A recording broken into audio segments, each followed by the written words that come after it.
You never see it come back. You say that my mind is too fast for right.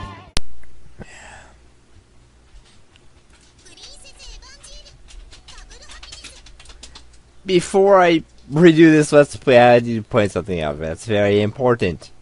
This game is rated M for mature for obvious reasons which I will point out as they become apparent. The quality of it, well, last one was just bad. So I'm doing it.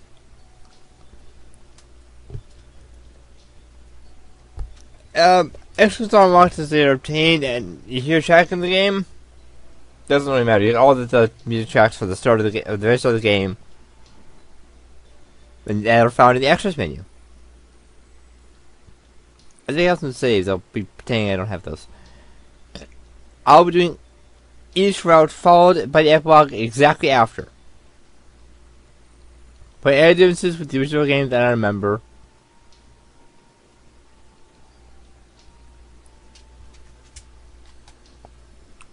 And probably head desking again. Yeah, be good. No ways I got hard to understand, but I guess something goes wrong.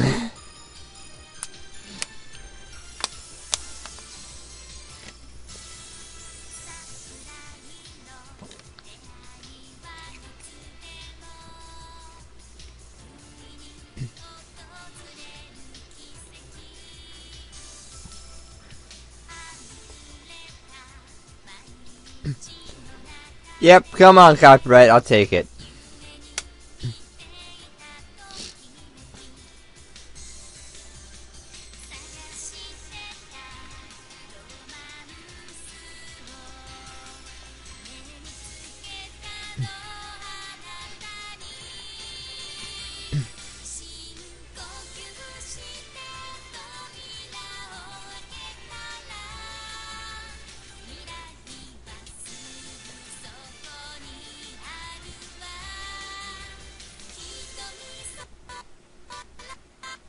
Please don't.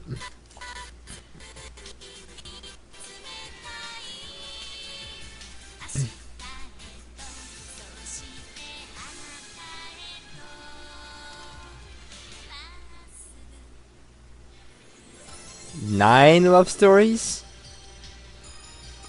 Oh, I thought one of them was a joke.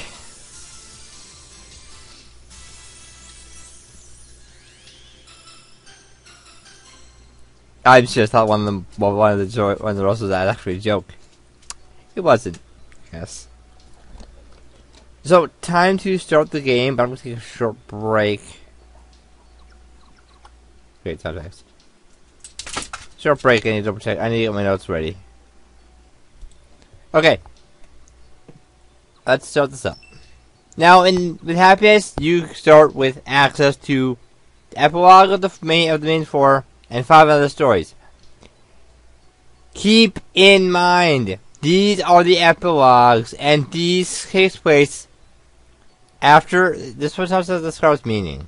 They all start after the Scar's meaning. So if you want to switch to one of these, yeah, after the Scar's meaning, that is when you would stop your game and pick up another story. The common route is for the other 4. So let's start with let's do the common route, which in any novel. Cold Weather Rendezvous. Good. Tell 0. The prologue. The common route in any visual novel is the point of the visual novel is what everyone goes to no matter who they pick. In this visual novel, it's that, and also encompasses the 4 routes that were in the original copy of the game. That is rated E because it's been censored. As is this one, but this one has been censored the same way. I breathed it in my hands. It was cold. Damn, it's cold out here. The sun had set, and it was so cold that I had a hard time believing that school was starting soon. Of course, staying on my wall was probably affecting my perception of the weather. As was my lack of a place to go. This time, I sighed. The full moon hung heavily over me. My name is Okonogi Masaya. Misspelled that. And the cold I felt ran deep. My story started the day before. I'm tired. Usually I returned to my apartment after work. Even though I was home, there was nothing fun to do there but stare at my father's face. I was back in my hometown for the first time in a year. I thought about running out with my friends for karaoke, but I don't think I can see them now. Besides, I was broke. The apartment we were in now didn't require a finder's fee or security deposit, but we had to pay the first 3 months' rent in advance. I remember having to do that. I was there for at least 2 months before they kicked me out, and I still had to pay 3 months' rent in advance. I won't tell you why I got kicked out.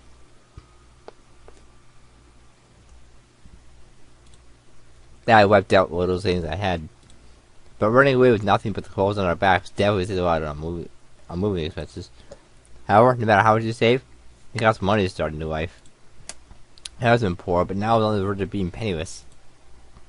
I already started my job, and I don't get paid until the 20th of next month. What was I going to do until then? Actually, thoughts rolled around in my head, but I forced myself to stop. It was pointless to focus on the negative. Fine, I'll just go to sleep. Possibly due to my numerous part-time jobs, I hadn't had any time to sleep lately. Even though one of my redeeming features has always been taking care of myself and not to get sick. Marked the old rusted stairs that felt like they would give way with every step. My man and I were holding the room on the second floor. I'm home. Guess he's not here. Those mob guys must have been back. Dad spent most of his time wasting around the house for fleeing from loan sharks. But I told him to get a job a number of times. One day he could be a stranger on my smile and say,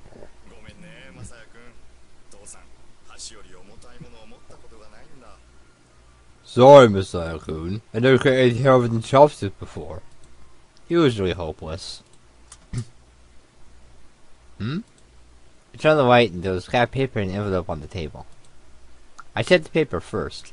It was my old man's handwriting. Written on dollar store memo paper.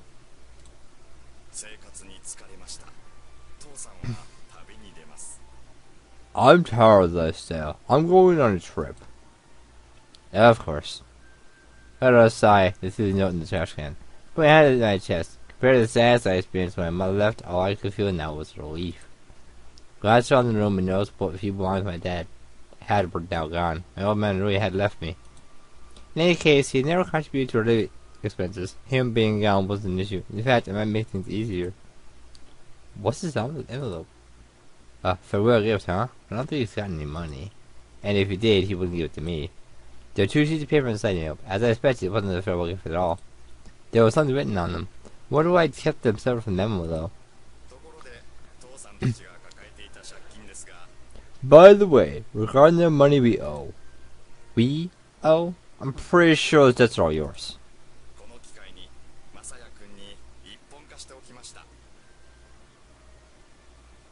What?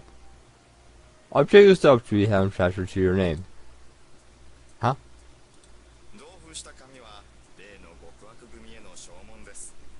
The document envelope my contract with the goons.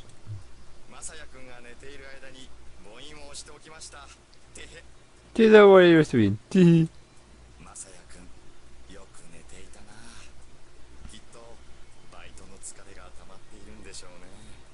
You stop so sunny, Masaya-kun. Your job is to tire you out. Try to work so try to work so hard. You think you can better care of yourself. Your father.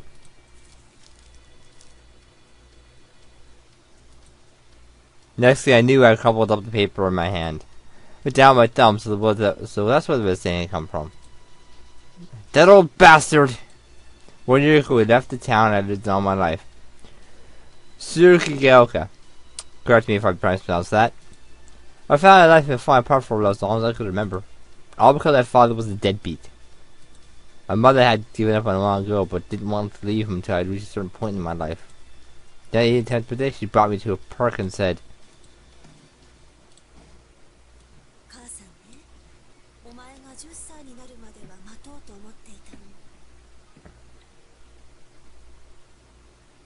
can't do a good female voice, so I'm just gonna say it normally.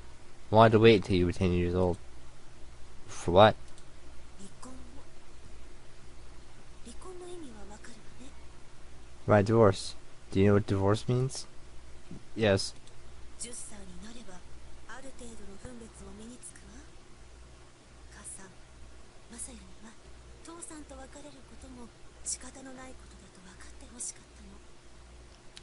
By now you should know a little bit of how the world works. I wanted you to understand that leaving your father was something... I'm saying that too fast. By now you should know a little bit of how the world works. I wanted you to understand that leaving your father was something I had to do. こんなのは親の勝手な言い草に過ぎないんでしょうけれども。 I know you think I'm just making excuses, but... I shook my head. Even as a child, I understood that my parents couldn't stay together anymore. そう。ありがとう。マサヤは優しいわね。 Remember that line. Just remember that line. I see. Thank you. You're a kind boy, Masaya. In the cold light of the street lamps, it seemed she was smiling for the first time. じゃあマサヤ、友達とお別れする時間もなくて申し訳ないけれど、早速家を出るわよ。 No, Masaya. I'm sorry I don't have time to say goodbye to your friends, but we have to leave immediately. Right now? え？父さんと話し合いなんかしたらきっと引き止められるに決まっている。そしてあの人のペースに巻き込まれてしまう。 Yes, I spoke to your father about it. I know he would stop us. He has a way of bringing others around to his way of thinking. You know, someone else did that. He is viewed by several people, an entire race, as a murderer. 口のうまさに関しては天才的なんだから。母さんね、もう話し合いもしたくないの。 He has a genius way of talking. Genius way of talking his way around people. I don't ever want to talk to him again. 離婚届に判をついて置いておくわ。行き先ももちろん知らせない。 I signed the divorce papers and left them there. I'm not going to tell him where we're going. マサヤが大人になった時はたまには顔を合わせるのもいいでしょう。けれど当面はこれっきり。 You can visit him occasionally after you've grown, but for now, we have to make a clean break. さあ行きましょう。荷物は少しずつまとめてあったの。あの人が帰らないうちに出ていくわよ。 Now, let's go. I've been packing up our luggage slowly over time. We can leave before he gets home. I'm not going. What? Mother's eyes opened wide as she looked at me. To her, it was as if her son had started speaking an alien language. In a childish way, I explained that I couldn't just abandon my father. Mom would be fine on her own, but Dad wouldn't. That was the conclusion I had reached, which was why I couldn't go along with my mother. Mother was upset and in the end decided to cancel that day's flight. We spent some time trying to convince me, but in the end, she was the one who gave up. 分かったわ。 Very well. She left the house alone, promised to stay in contact with me. I could still clearly see the image of my mother walking off into the rainy night. In the end, my mom was right. With down the colored paper in my hand. Now that I knew how the world worked, I realized Dad would have turned out this way whether I had been here or not. What am I going to do about this? My thumbprint was all alone. The interest rate was 30% every 10 days. Jeez! 30% every 10 days? Not one of them was even half that. And those are every month. One's every 2 months, but that's not important. Paid that one off already. But 30% every 10 days? Why did you accept those terms? Considering most jobs pay bi-weekly. Okay, considering pay by it's already 14 days. That means you have to keep them on back for 4 extra days to get your pay, to pay all of it, just so you can lower it up a little bit. You had that loan for years. Because every 10 days, it keeps going up. You pay it, it goes up again. You pay it, it goes up again. You pay it, it goes up again. You'd never be able to pay it off. They'd be taking money from you for the rest of your life. Today you can get paid off, you have to win the lottery. I mean, you'd have to win. You need first place grand prize to pay that off. With an interest rate that high. And how often it increases. Oh, jeez. We're in a bit of a bind. 30%. But this is another merit, but I doubt that logic was going to piece those two. My father's one feature was that my mother once called his genius way of talking on people. He managed to hold off even the most fierce of loan sharks with the most laid-back manner possible. Until last year, we had somehow managed to keep up, but then the debts were too big and I broke under the pressure. And that's when we ran away. Damn, I should stay in Sukigaoka. No, you should not have. Back then, a part of me still felt sorry for him. I had also discarded from my old school. The sense of finality might have had some influence on my actions. Graduated, then fled to some unfamiliar land and enrolled in school there. I started to think that the loan sharks had given up and we'd made a clean break when suddenly the local mafia came calling. How badly in debt did you get? I screamed at him, but my father just gave me that little smile and shook his head.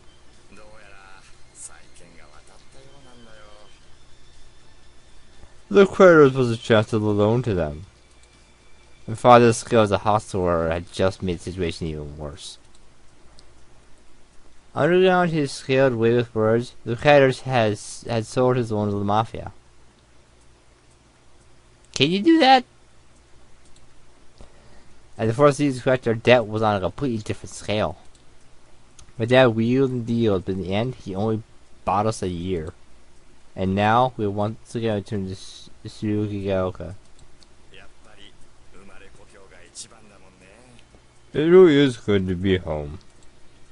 I was mad about the short notice as usual, but I couldn't say I wasn't glad to be going back home. I had just finished my first year at school, so it was a good time to transfer.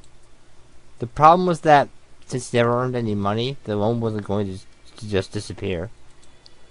This time, I didn't have a chance to catch my breath. I knew creditor would come calling soon. That was the goons.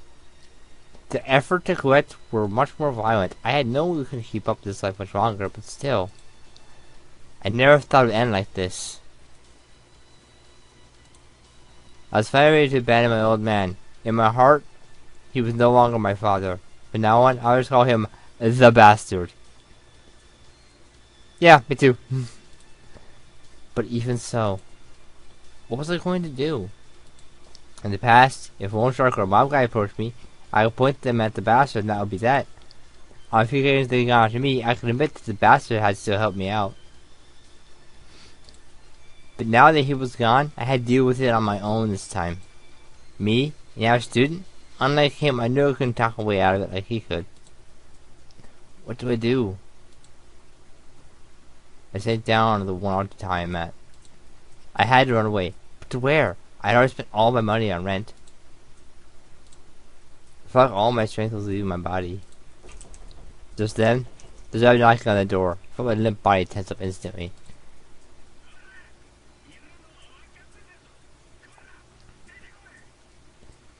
Hey you! We know you're in there! Come on, get out here! Whoa! To the home, but the door was so thin they could easily break it down.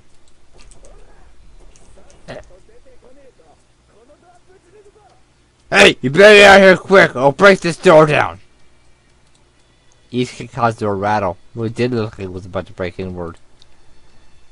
He moved back to the room, opened the closet door, and squeezed inside. Closed the door didn't block out much sound, but it cut off most of the light and left me in the dark. I couldn't rise up by hiding in the closet. I stood up, leaned forward, and located the ceiling board. I stood up, leaned forward, ceiling board above me. I lifted it up and set it aside. Ugh. Strained the urge to cough from the dust, I pulled myself up above the ceiling. Heard the sound of the door breaking down just as I got the board back into place. Hey! Hmm? There was a crawl space in the ceiling, and despite it being a tight fit, I managed to make it through. From there I made it outside, climbed down the rain gutter, and ran off at full speed.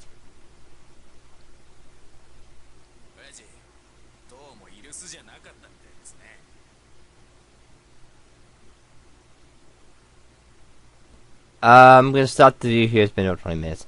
So next time, we'll say Princess Evangile. We will continue this story and see where it goes. I'll put a precursor of what happened in the last episode if you don't watch these all at once.